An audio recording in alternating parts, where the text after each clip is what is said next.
guys, yung sibuyas. Ano ba yun? Magla-live sana ako guys, pero ewan ko, tinatamad ako mag-live ngayon. So, pasensya na lang kayo sa mga uploads ko guys. I hope you will understand. Ay, umiiyak ako sa sibuyas. Ano ba yun? Ano ba yun? Si Just naman. May love shout out, David Sheridan, my second bestie David. So you see here, I am crying with the onion. You always ask me if I cry with the onion. So now you see, I cry with the onion. We are going to cook pinakbao guys instead of pinakbet because we have here the ingredients for pinakbet, but the problem we don't have bagoong. But anyway guys, I am a vegetarian and I don't need bagoong or fish sauce. Ayan. Lagyan natin ng maraming bawang guys, yung ano natin, pangalis ng high blood. Nakaka-high blood diba? So ayan guys, we are going to put lots of garlic so that it's good for the blood circulation guys, the garlic. So we are going to put, I think I put here 5 or 6 onions. So you see guys, we have here taro. You see already on my whole vlog, and then we have tomatoes, this patani, we have ginger. So you see guys, we have here the ingredients, and later on if I will edit this video, I will put the ingredients in the description. Thank you so much guys for your support with my recipes the past days.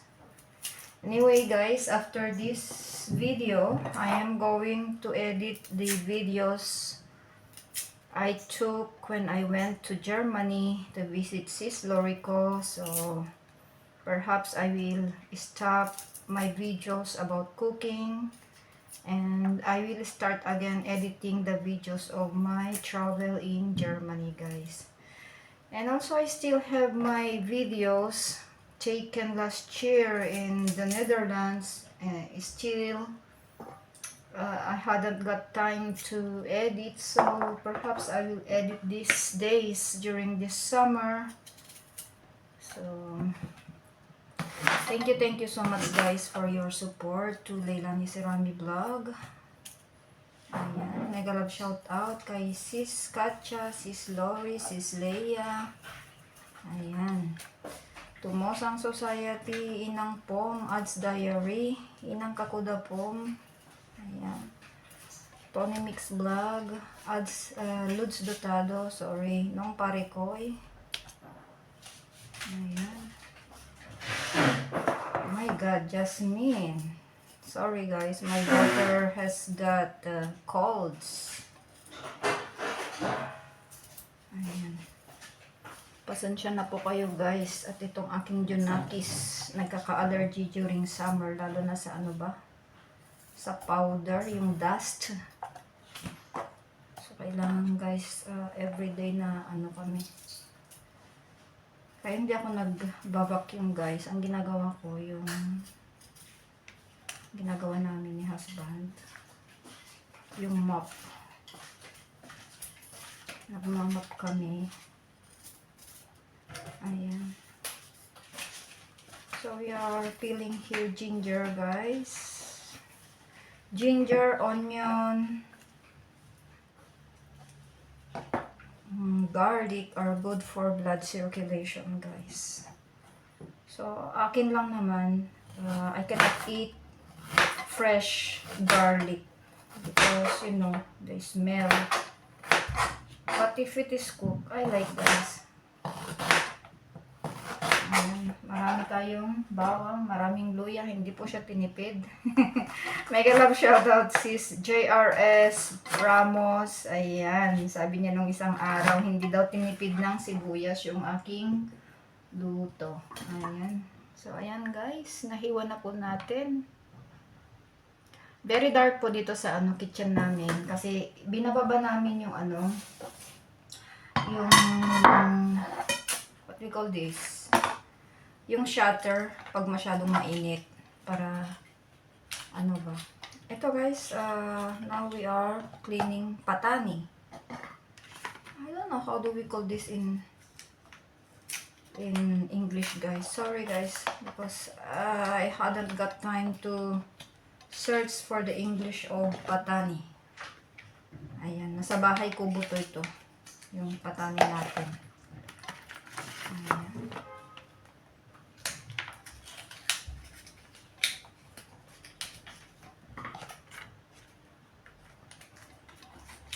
So, kumusta na po kayong lahat? Ayan, pasensya po sa mga hindi ko pa po nabibisita. Ading Charles, sorry hindi pala kita nabanggit. Ading Charles, Ading Erisken. Ayan, mega love shoutout din kay Bossing DGM Mix Vlog and to my tandem GVT Mix TV. Ayan, kumusta na? To Mr. Holden's channel, mega love shoutout. Ayan, maglalaway ka sa lutuin kong pinakbet na walang bagoong. And to Romeo, hello there. How are you? Happy weekend. And then to Ruby Gems Vlog, mega love shout out. And Jamie Harding. To see Simply, mega love shout out. How are you? Ayan yung patani natin guys. So we are going to clean the okra. We are only going to remove this one guys. Ganyan lang siya. So, mahaba-haba itong video ko na to guys. Parang LS. Kung sino man yung mga gustong manood ng whole. Maraming salamat. If not naman, okay lang naman. Mag-thumbs up na lang po kayo. Ayan. Ako naman po guys, lahat ng mga binibisita ko, mahaba man o maiksi yung mga video nyo, long or short videos, I finish all guys. So, to those who are watching my videos and who are not skipping the ads, thank you so much guys. I really appreciate your support. Ayan. Okra po tayo. Ayan, naglinis tayo ng okra. Naano ko kasi guys, si Sis Katya, pag nag-video siya, ayan, habang gumagawa ng video, nagsasalita siya. So, ayan, magsasalita nga rin ako. Para naman marinig nyo yung boses ko kasi may nagre-request pala guys na kakanta daw ako ulit sa mga videos ko. But, sa totoo lang guys, nahiya na ako. Parang nahiya naman akong kumanta ngayon. Alam nyo guys, wala na, yung kasi, yung app na ginagamit ko noon na pang-edit ng kanta ko, hindi ko naman ina-edit yung voice, nilalagyan ko lang siya ng mic. Kasi mas prefer ko kasi yung natural voice. Pero mas maganda rin sana na pagka-record natin yung voice natin, di ba may microphone effect. Eh, wala ako guys, wala akong microphone. Sa app na kasi nagamit ko, may bayad na siya. So, ayan. Hindi ko na siya nagagamit. Kaya matagal akong hindi nag-record ng kanta. Tsaka isa pa kasi yung last na kanta ko yata. Ano ba yung last na kanta ko guys? Yung may kasi, may nag-bash sa akin doon na sinira ko daw yung kanta sa boses ko. Grabe. Ano ba naman yun? Sabi niya doon. Sabi niya dun sa, sa comment niya. Dinilit ko kasi nainis ako. Sabi niya, sinira ko daw yung kanta ni Elvis Presley. Yung, yung last na record ko, December pa yata yun. Kasi, yun, request ni Ruby Gems Vlog, kung pwede daw kantahin ko yun. So, kinanta ko naman siya, guys. So, yun nga lang. Nainis yata yung, siguro, idol niya si Elvis Presley. And then, sabi niya, sinira ko daw yung kanta ni Elvis Presley. So, ayun, nahiya naman po ako. I was planning to delete that video or that song. But no guys, because that was requested by Ruby Gems Vlog and I don't want to remove that one. So sorry na lang sa ayaw, sa kanta kong yun.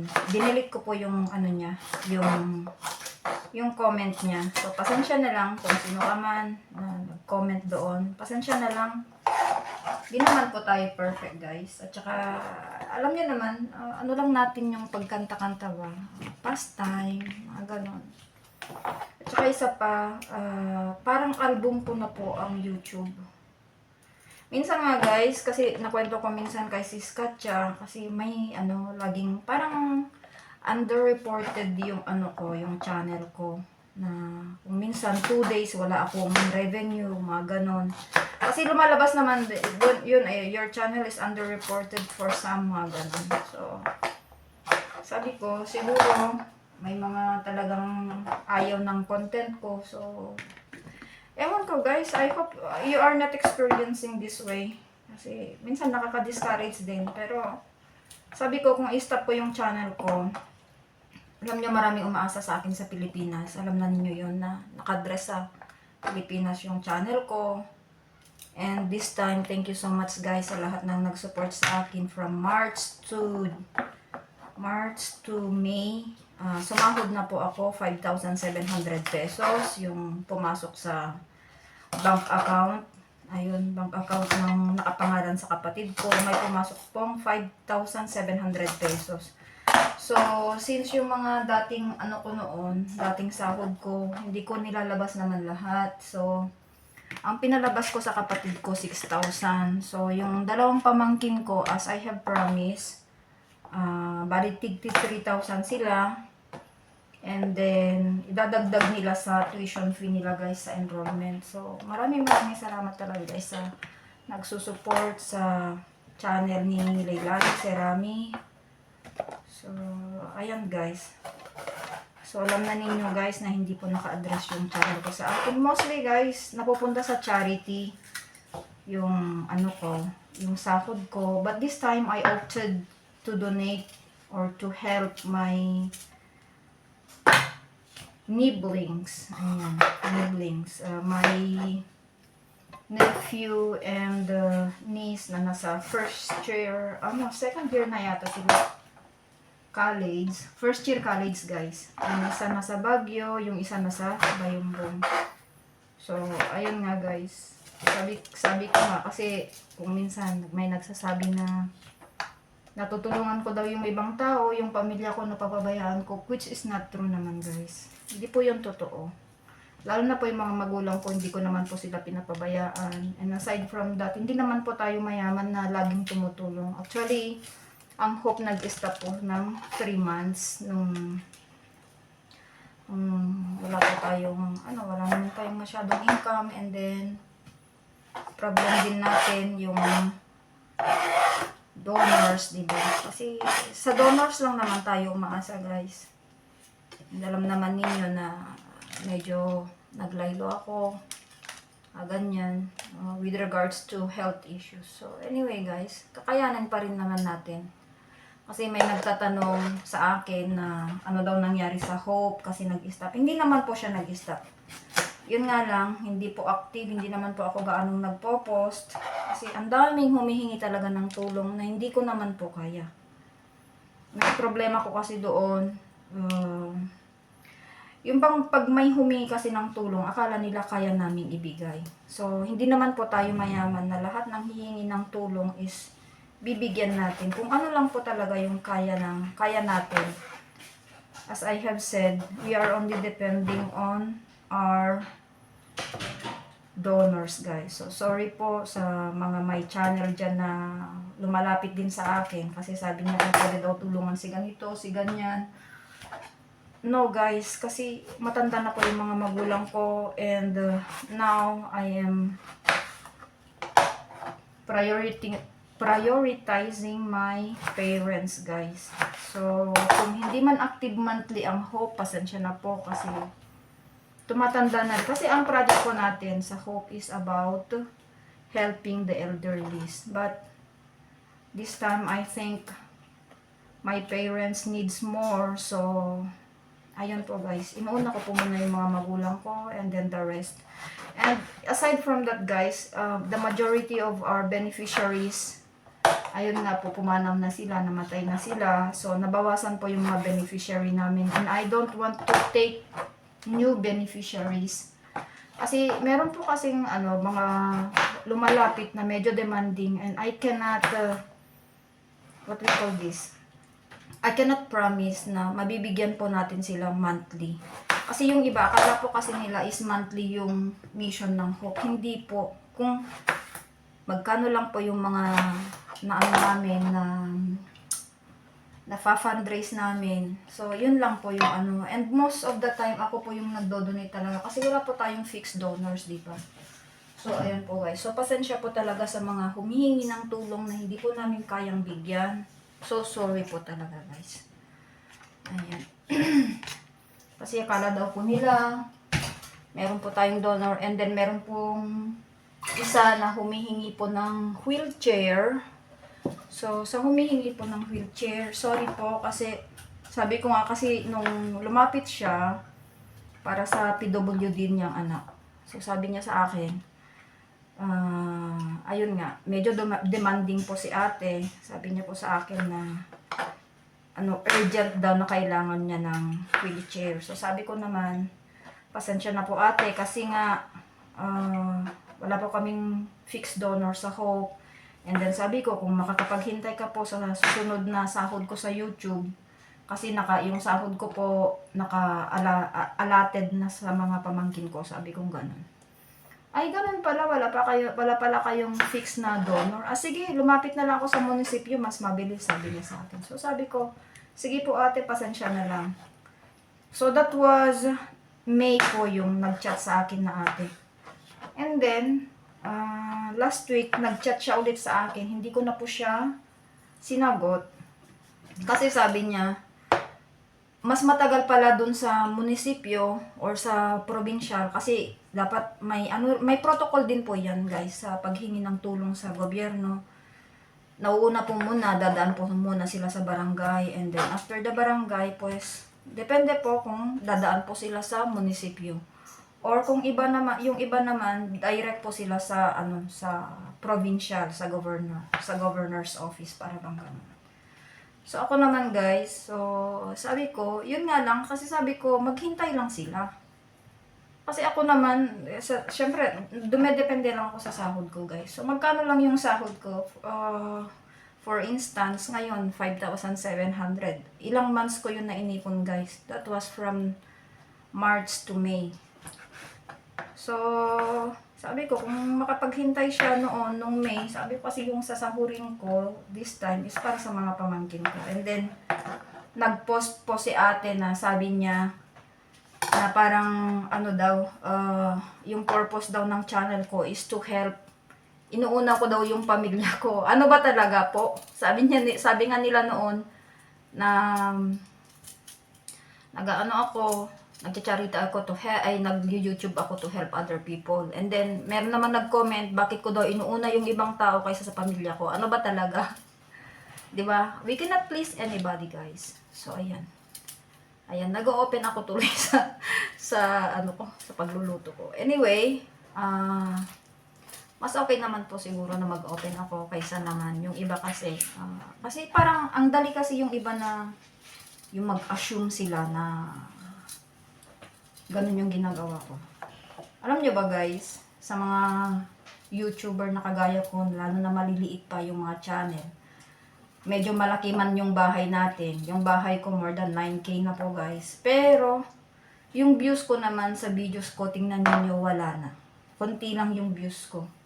Konti na nga views ko, tapos yung mga viewers ko, nag-i-skip pa ng ads. Paano po tayo sasahod niyan? So, ayan. Okay lang naman guys. Okay na sa akin na kahit pa paano may 5 o 10 talaga na susupport sa akin. So, salamat talaga sa 10 yan or let's say more than 10 na talagang nanonood ng videos ko, hindi nag-i-skip ng ads. Maraming salamat. Ayan po, tulong po ninyo sa ibang tao yung pagtulong niyo sa channel ko. Ayan. Ayan guys, yung taro o yung gabi. So, pasensya na guys kung nakapag-open ako ngayon. Kasi kung minsan, alam nyo, bihira ako pumasok sa Facebook. Kasi, kung minsan, salang ako papasok sa Facebook, mag-update ako ng charity namin, sa Hope, mga ganun. Pero, mostly, sabi ko nga, kung minsan ayaw kong pumasok sa Facebook. So, ayun na yung na-open ko about sa ate na yun. Na, una, sabi niya, lalapit na lang daw sa munisipyo, mas mabilis yung wheelchair. And aside from that guys, may wheelchair pa yung anak naman. Yun nga lang, medyo sira na siya. So ang gusto naman po ni ate is baguhin kasi nga lumaki na yung bata. PWD po kasi yung anak niya. Lumaki na po kasi yung bata and I know naman na kailangan niyang ring bumili or magkaroon ng mas bagong wheelchair na mas malaki, di ba? At saka sira-sira na rin yung ano. Kasi sinend naman ni ate yung picture sa akin. May nag-donate daw yun noon. So, ayun. So, sabi ko naman, pasensya na po ate. Ngayon, hindi po ako makapag-sure. At ayaw ko pong mag-fundraise sa wheelchair na gaya noon na nagfa-fundraise ako. So, ayaw ko kasing mag-promise guys na hindi ko kaya. Kasi ako mas gusto ko kung meron na, yun na po yung ibibigay ko. Or at least nag-promise man ako, at least yung sasahurin ko sa YouTube. Ang problema nga lang, kailan. So, yun yung inano ko sa atin ngayon. So, ngayon, nagbalik siya, nag-chat sa akin last week. Na sabi niya, ay, ganun, kasya gayam, ay, kabayag, madam, iti kwa. Kasi gayam kabayag, iti dumawat, itulong, iti munisipyo. So, ayun, alam niya nila na mahirap daw humingi sa, yung bang ganyan sa munisipyo. So, pasensya na lang po kay ate. So, sabi ko sa kay ate, so, pasensya na lang ate kasi, sabi ko, nakapag-promise na rin ako sa ibang tao. Or, ano ko na lang, sabi ko, pang-mission na lang po ng Hope yung sasahurin ko kasi, mahirap naman. Tsaka, syempre guys, ang wheelchair, medyo mahal din, more than 6,000. Depende yun sa brand and then, depende sa durability ng wheelchair. Pasalamat nga sila yung iba guys noon, yung medyo okay pa yung work ko and then medyo okay yung health ko na every time na meron pong humihingi. Kung hindi ko fina-fundraise guys, ako na mismo yung bumibili para sa mga sa mga beneficiaries. It so happen na po tayo, medyo kapos po tayo sa budget this time. So, ayan guys, ready to cook na po tayo. Yan po yung soya meat natin. Binabad ko lang siya. Yung tomatoes, malalaki po ang hiwa. And then we have here ginger, garlic, onion. We have the aubergine, the pepper or paprika, green paprika. And then we have green beans, okra, and patani. Konti lang yung mantika natin guys. Pwede natin minsanan. Bawang, sibuyas. Ayan, minsanan na natin igisa para tapos na.